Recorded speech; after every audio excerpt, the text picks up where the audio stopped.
सियासी गलियारों में जो चर्चा है कि नीतीश कुमार अब दिल्ली जा रहे हैं, रायसीना हिल जा रहे हैं और राष्ट्रपति के उम्मीदवार के तौर पर बिहार से नीतीश कुमार के नाम की चर्चा हो रही है, देश में चर्चा हो रही है। लेकिन अब बड़ा सवाल, बिहार में सुशासन की सरकार चलाने वाले नीतीश कुमार जब बिहार से दिल्ली जाएंगे तो आखिर बिहार में मुख्यमंत्री के कुर्सी पर कौन सा चेहरा होगा, ये समझेंगे हमारे वरिष्ठ सहयोगी शशि भूषण हमारे साथ जुड़ेंगे। क्योंकि बिहार में नीतीश कुमार से बेहतर मुख्यमंत्री अब तक कोई नहीं हुआ, यह बात बिहार के तमाम लोग जानते हैं। सियासी गलियारों में अगर सबसे अच्छे मुख्यमंत्री की चर्चा होती है तो नीतीश कुमार के चेहरे पर होती है। विपक्ष भी नीतीश कुमार के चेहरे पर अब तक सवाल भले ही उठाते रहे हो, लेकिन जैसे ही नाम आया राष्ट्रपति के लिए तो सबके सीना चौड़ा हो गया। कहा जा रहा है कि नीतीश कुमार से भले ही विरोध हो, लेकिन अगर वो राष्ट्रपति के लिए बिहार से अगर केंद्र जा रहे हैं, दिल्ली जा रहे हैं, तो उनके लिए एक अच्छी खबर है। फिलहाल बिहार का सिनेरियो जो है उसके अंदर क्या कुछ होगा, राजनीतिक बदलाव, हम अपने वरिष्ठ सहयोगी शशि भूषण से समझेंगे कि आखिर बिहार में फिर क्या होगा जब मुख्यमंत्री के उम्मीदवार के तौर पर, मुख्यमंत्री के दावेदार के तौर पर नाम किसका आएगा। शशि, देखिए, पहले तो ये खबर जो है वो उसकी आधिकारिक पुष्टि नहीं है, ये बात हम साफ करना चाहते हैं, लेकिन चर्चा है। और राजनीतिक खबरें जो होती हैं गणेश, ये सबको पता है, हमारे दर्शक भी जानते हैं कि जो सियासी गलियारे में चर्चा होती है और कई बार जो अलग अलग सूत्र बताते हैं, उन सूत्रों के आधार पर ही खबरें निकल करके आती हैं। पुष्टि कई बार बाद में होती है मामलों की।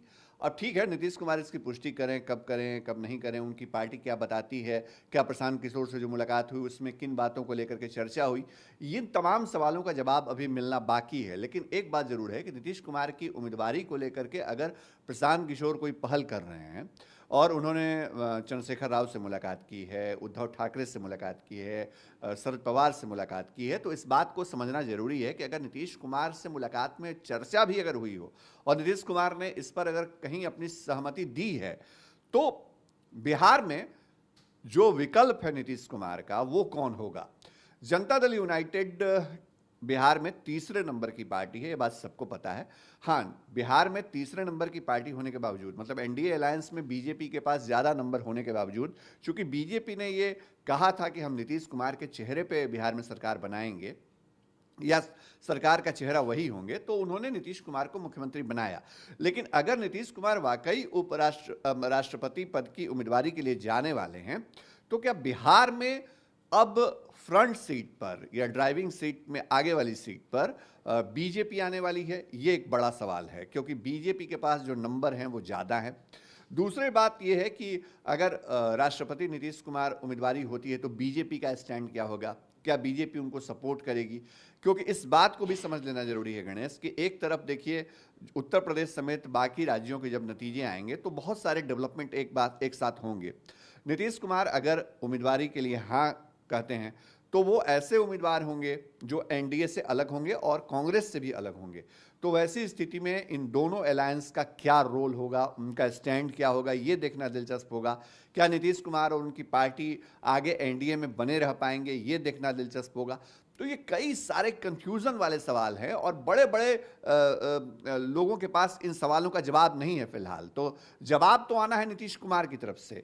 जो खबर आई है, प्रशांत किशोर ने उनसे बात की या जो उनकी चर्चा हो रही है उम्मीदवारी को लेकर के, तो उसका इंतजार सबको है कि नीतीश कुमार की तरफ से इस पर। अभी नीतीश कुमार भागलपुर में है, तो वो लौटेंगे तो हो सकता है बात करें, एयरपोर्ट पे उनसे सवाल हो, तो वो थोड़ा रिएक्शन का इंतजार अभी है। लेकिन एक बात जरूर है कि बिहार में अगर नीतीश कुमार चले जाते हैं बिहार से केंद्र में और राष्ट्रपति वाकई उनकी उम्मीदवारी वहाँ होती है, तो वैसी स्थिति में बिहार की कमान किसके हाथों में होगी? अगर वो बीजेपी के हाथ में जाती है तो बीजेपी का नेतृत्व तय कर सकता है कि कौन होगा पार्टी का यहाँ मुखिया। अगर जेडीयू के पास ही रहता है तो जेडीयू में कौन दावेदार होंगे? आरसीपी सिंह केंद्र की राजनीति में है, जो ललन सिंह है वो पार्टी के राष्ट्रीय अध्यक्ष हैं, और तीसरा जो सबसे बड़ा चेहरा अभी दिख रहा है वो उपेंद्र कुशवाहा का चेहरा है। तो क्या नीतीश कुमार उपेंद्र कुशवाहा जैसे चेहरे पे भरोसा करेंगे, या वाकई वो कहीं ऐसा फैसला मन बना चुका है वो अंदर ही अंदर की वो आरसीपी सिंह को केंद्र से लेकर के आए? तो ये कई अभी सवाल हैं जिनका जवाब किसी के पास नहीं है। लेकिन एक बात जरूर है कि विपक्ष के लिए ये अपने आप में एक बड़ी राहत भी होगी अगर तेजस्वी यादव भी ये खबर देख रहे होंगे, या जो आरजेडी के लोग हैं जिनके लिए 3-4 दिन पिछला 15 तारीख से बड़ा मायूसी भरा रहा है, हाँ, जो लालू यादव को वर्डिक्ट के बाद, उनके लिए एक थोड़ी सी राहत वाली खबर है कि नीतीश कुमार अगर ऐसा मन बना रहे हैं तो बिहार में एक वैक्यूम क्रिएट होगा, एक स्पेस आएगा और उस स्पेस में तेजस्वी यादव के लिए आने वाले वक्त में ज़्यादा मुफीद राजनीति वाली स्थिति बनेगी, इससे इनकार नहीं किया जा सकता। गणेश जी, एक और सवाल बनता है कि विपक्ष की बात हम भले ही ना करें, नीतीश कुमार की, क्योंकि जिस एनडीए गठबंधन के नीतीश कुमार नेता हैं, जब उम्मीदवारी की बात होगी राष्ट्रपति की तो गैर कांग्रेस और गैर बीजेपी के उम्मीदवार नीतीश कुमार बन सकते हैं। बीजेपी उम्मीदवारी नहीं छोड़ेगी राष्ट्रपति पे, क्योंकि सबसे बड़ा दल देश के अंदर बीजेपी है, संसद के अंदर भी है, तो राष्ट्रपति के उम्मीदवार के तौर पर तो बीजेपी अपना उम्मीदवार पहले देखे। नहीं, देखिए नीतीश कुमार जिस तरह की राजनीति करते रहे गणेश, उनको आप प्रिडिक्ट नहीं कर सकते हैं, उनके बारे में आप भविष्यवाणी नहीं कर सकते हैं। ये बहुत जोखिम भरा काम है।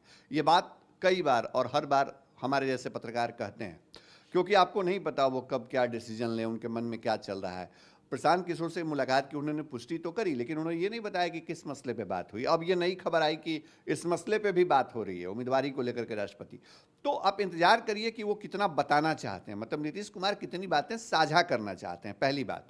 दूसरी बात ये कि बीजेपी क्या चाहती है और बीजेपी का क्या स्टैंड है, वो तो बातें तब आती हैं जब नीतीश कुमार का स्टैंड सामने आ जाए।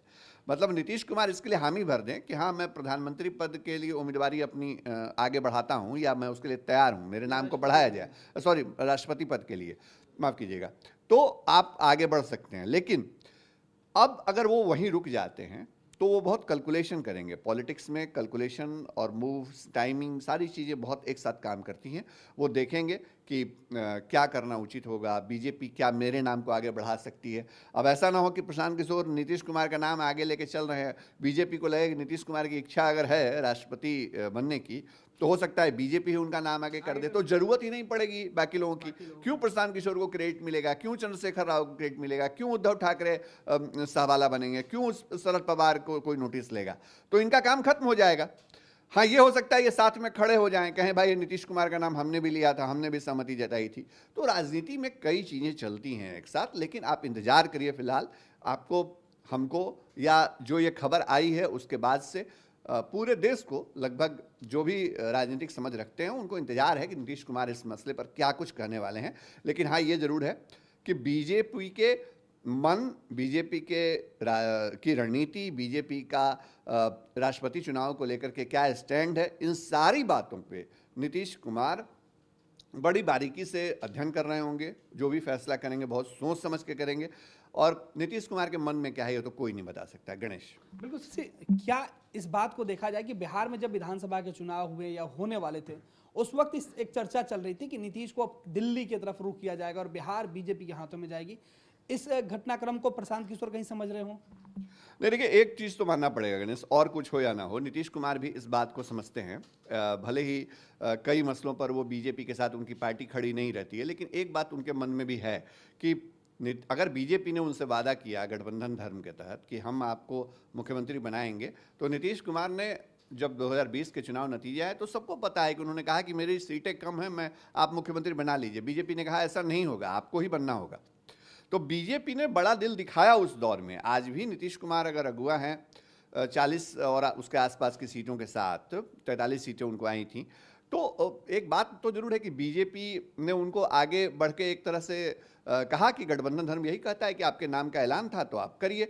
तो इस बात को नीतीश कुमार भूलेंगे इतनी जल्दी, इस बात की भी संभावना नहीं है। दूसरी बात कि बीजेपी, अगर नीतीश कुमार यहाँ नहीं रहते हैं तो बीजेपी के स्टैंड में कितना और कैसे बदलाव आता है, ये देखना भी दिलचस्प होगा। तो हो सकता है कि यूपी समेत जो 5 राज्यों में चुनाव हो रहे हैं गणेश, उसके बाद बिहार में कुछ राजनीतिक हलचल बढ़े। हलचल तो बढ़ ही गई है इस खबर के बाद, लेकिन अगर इसको खारिज कर देते हैं नीतीश कुमार तो बात यहीं खत्म हो जाएगी। लेकिन अगर खारिज नहीं करते हैं तो ये स्थिति बनेगी कि आगे चर्चा इसकी चलती रहेगी और सियासी रंग भी देखने को मिलते रहेंगे गणेश। तो सियासी रंग देखने को मिलेंगे, लेकिन इन सबके बीच नीतीश कुमार का बयान काफी मायने रखता है। अगर नीतीश ने इस पूरे मामले पर मुंह खोला तो वो क्या बोलते हैं वो देखने वाला होगा। अगर लेकिन नीतीश कुमार चुप्पी साध लेते हैं यानी खामोश रहते हैं तो ये बात दूर तलक जाएगी।